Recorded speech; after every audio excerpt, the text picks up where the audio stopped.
부관함님 간단하게 네. 자기소개 부탁드리겠습니다. 저는 부가남으로 활동하고 있고요. 저 원래는 그냥 평범한 월급장이었어요. 2020년도에 퇴사를 하고 부동산 투자를 전업으로 하면서 투자자의 삶을 살고 있는 부가남이라고 합니다. 여러 가지 이제 투자를 다양하게 겪으신 걸로 알고 뭐 성과도 내시고 거기에 대한 인사이트도 있으신 걸로 알고 있는데 최근에 이제 부관함님께서 뭐 양성을 하시거나 가르치시거나 하는 그 강의 같은 거 보면 상가 투자를 네, 지금 하고 계시는 것 같은데. 월세 투자, 그러니까 월세 부동산이라고 해서 월세가 나오는 부동산 위주로 상가가 있고요. 그 다음에 상가주택, 한 단계 더 나가면 이제 공장까지 월세 나오는 부동산에 대한 강의를 현재 진행하고 있습니다. 근데 상가 투자를 보니까 상가 주위에 뭐 고연봉자가 많거나 안 그러면 이제 배우 세대가 많거나 그렇게 되면 아무래도 거기 근처에 있는 상가가 좀 잘 될 것 같고 뭐 객단가도 높을 것 같고 뭐 그렇게 생각이 많이 드는데 네. 판교나 마곡같이 신도시여갖고 뭐 쾌적하고 살기도 좋아 보이고 뭐 고연봉자들이 있는 배우 세대도 좋고 그런 분들이 사는 곳이 맞는 것 같은데 근데 보면 90%까지 공실이 나오고 있다라고 그런 얘기도 접하고 실제로 저도 가보면 그런 걸 많이 접하는데 그럼 왜 그런 걸까요? 먼저 짚고 넘어갈 게 이제 90%나 공실이 된다. 그거는 팩트는 일단 아니에요. 어그로를 끌기 위해서 이렇게 썸네일을 만들다든지 뭐 제목을 그렇게 딴 거고요. 이렇게 생각하시면 됩니다. 이제 상가도 똑같이 수요와 공급이거든요. 수요는 이제 마곡이나 판교나 그 아까 말씀하신 고연봉자 그다음에 좋은 직장에 있기 때문에 수요는 굉장히 탄탄합니다. 그에 반해서 공급도 거기에 맞춰서 어느 정도 일정 부분이 공급이 되면 문제가 없는데 근데 이런 값이 있잖아요. 마곡이나 판교라고 딱 했을 때 그러다 보니까 분양이 잘 되는 지역이에요. 그러니까 시행사에서 공급을 너무 많이 해버린 거예요. 공급 앞에 장사가 없듯이 특히 문제가 되는 거는 1층 상가 플러스 1층의 목통 상가라고 목통 상가는 이제 외부에서 봤을 때는 내부에 상가가 있는지 없는지 간판 가시성이 없는 말 그대로 안쪽에 있는 상가를 목통 상가라고 하는데 그런 쪽의 공실이 굉장히 좀 심각하고요. 그 다음에 그 수요 즉 사람들이 주로 다니는 주 동선이 아닌 완전 주 동선과 반대되는 쪽에도 상가 공급이 많다 보니까 그쪽으로는 수요가 없잖아요. 사람이 안 다니는데 그 이런 값 때문에 공급은 들어갔고 그걸 또 분양받으신 분들은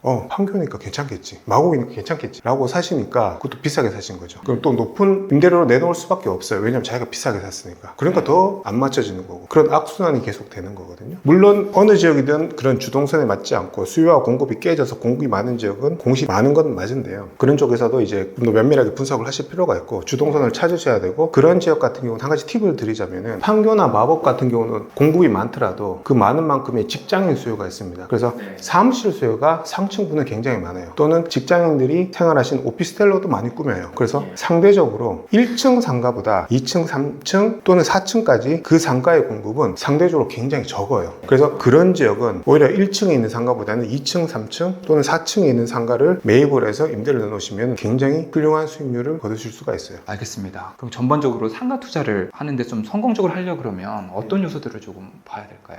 사실 핵심은 하나입니다. 양앞에 장사 없습니다. 많은 물건을 분석을 하셔야 돼요. 그래서 분석하실 때 좋은 게 경매나 공매 물건을 보시는 게 좋아요. 뭐냐 모든 정보가 이제 법원이라든지 아니면 한국자산관리공사에서 인증한 그 정보가 동시에 전국적으로 딱 퍼져 있기 때문에 공신력이 있는 정보거든요. 그 물건을 가지고 분석을 해보시는 거예요. 처음에 이제 물건 분석, 지번이 어디고, 그 다음에 평수는 어떻고, 감정가는 어떻고, 지도까지 한번 보시고, 그 다음에 입지를 좀 더 면밀하게 보신 다음에 권리 분석을 하는 거예요. 이걸 내가 경매나 공매를 했을 때 혹시나 내가 인수해야 될 권리가 있는지, 임차인분이 계시면 그분이 대항력이 있는지 없는지 보시고, 그 다음에 시세 조사를 굉장히 꼼꼼하게 하시는 거예요. 내가 하는 이제 부동산 매핑 기술을 이용해서 실제 살아있는 현재 임대가들을 하나씩 다 이제 조사를 해서 지도 위에다가 하나씩 매핑을 해서 올리는 겁니다. 그러면 지도가 하나 딱 완성이 돼요. 현장을 가서 실제로 매핑한 것들을 다 둘러보면서 보고 그 다음에 마지막으로 부동산 가서 사장님 이 물건 때문에 왔는데 제가 이거 낙찰 받으면 예를 들어서 3,200만 원 월세 맞춰 주실 수 있으실까요? 이렇게 여쭤보면 그분이 제가 구체적인 숫자를 딱 찍었잖아요. 그분이 대답하기 쉽게 숫자를 가지고 물어보면 yes or no로 나오잖아요. 그런 식으로 해서 하나의 물건 프로세스가 요렇되면은 이제 보고서까지 딱 완료가 되는 거거든요. 그런 거를 한 50개 정도 해보시면 됩니다. 일주일에 한 개씩. 1년 딱 하시면 정말 자신 있게 상가 투자, 월세 투자 충분히 하실 수가 있어요. 그럼 아까 말씀하신 매핑이라고 그러셔갖고 어떤 분석하는 툴이라고는 할까 혹은 뭐 분석하는 그 방법이라고 할까 청사진이라고 할까 그렇게 좀 들리는데 그럼 실제적으로 현실로 돌아와서 그게 그 상가 투자를 성공하는 것에 대해서 뭐 상관관계라고 할까요?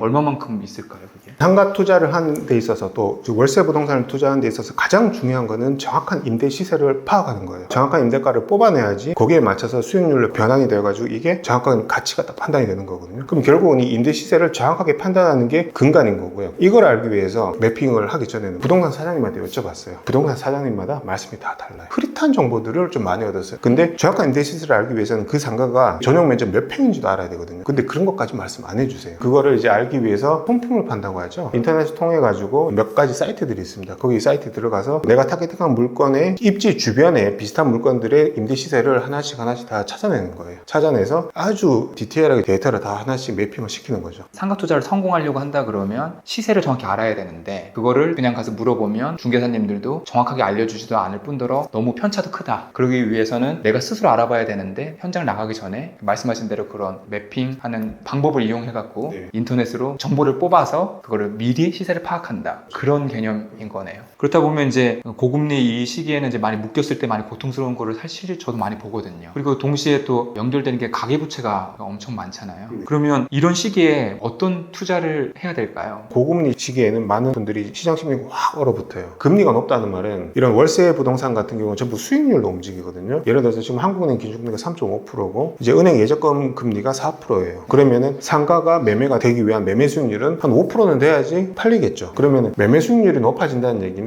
이 상가의 가치는 싸진다는 의미거든요. 그 상권을 이용한 사람들이 배우세대가 픽스가 되어 있어요. 움직이지 않고. 그러면 매출이 일정하게 충분히 나오겠죠. 임차인에 관계없이 이 정도 자리면 이 정도 매출이 나온다라는 게 나오니까 임대료도 거기에 맞춰서 세팅이 되는 거예요. 근데 기준금리가 올라서 매매 수익률, 기대 수익률 자체가 올라가니까 가격은 떨어진 거예요. 그럼 이럴 때 사서 금리라는 게 오르락 내리락 하잖아요, 사실. 그럼 떨어지면 가만히 앉아서 나는 월세 받고 있다가 4%에 맞춰서 6억 3천에 파는 거죠. 부관원님이 조급하게 생각하지 말라고 이렇게 얘기하셨는데 좀 얘기를 들어보니까 나도 빨리 하고 싶은 생각이 드는데 월세 받는 이런 상가 투자 같은 걸 하려고 그러면 최소한 얼마 정도 있으면 투자를 가능할까요? 3,200짜리를 말씀을 드렸는데 이게 5% 수익률을 맞추면 5억 천이거든요. 5% 수익률 맞춰도 5억 천인데 보통 이게 경매나 공매로 진행이 되면 4억대에서 받으실 수가 있어요. 왜냐면 거기는 권리 분석이라든지 그다음에 명도라든지 그런 기술이 접목이 됐으니 일반 매매로 샀을 때보다는 좀 더 싸게 살 수가 있습니다. 그게 한 1억 정도는 싸게 사는 게 보통 그 정도는 싸게 살 수가 있거든요. 4억에 사면 감정 자체가 5억에 됐잖아요. 그러면 4억에 사면 80%가 대출이 나와요. 그러면 3억 2천이 대출이 나오는 거죠. 그러다가 이제 보증금 3천만 원을 회수하니까 결국 5천만 원을 투자하는 거죠. 5천만 원으로 투자가 가능하다. 여기서 저는 취득세 이런 건 제외하고 말씀드리겠습니다. 엄밀하게 취득세까지 포함하면 7천만 원인 거고 취득세 빼버리면 5천만 원을 가지고 이런 3,200 받는 월세를 세팅하는 거고요. 그럼 경공매로 사갖고 80%의 대출을 일으킨다면 결국 내 실투자는 한 5천만 원. 그죠? 예, 자기 자본이 얼마가 딱 있다 이런 것도 중요할 수 있겠지만 그 물건지가 있는 거를 보고 사야 되는지 안 사야 되는지 투자를 해야 되는지 안 해야 되는지에 대한 기준이 더 중요할 수 있겠네요. 그렇죠. 내가 이제 3천만 원 있으니까 바로 투자를 해봐야지 라는 것보다는 그 시간에 한 1년 정도는 열심히 또 분석을 하면서 임장을 다니면서 자기 안목을 높이고 그 기간 동안도 열심히 또 본업을 하실 거잖아요. 그렇게 해서 한 2천만 원 또 모으신 다음에 1년 후에 5천만 원 모아서 이런 3,200짜리를 하셔도 되고요. 아, 그러면 그 여태까지 투자를 또 많이 해오시고 그리고 또 강의도 많이 하시면서 그리고 월세 투자하시는 분들도 양성도 많이 하시면서 여러 사람을 봐오셨을 것 같아요.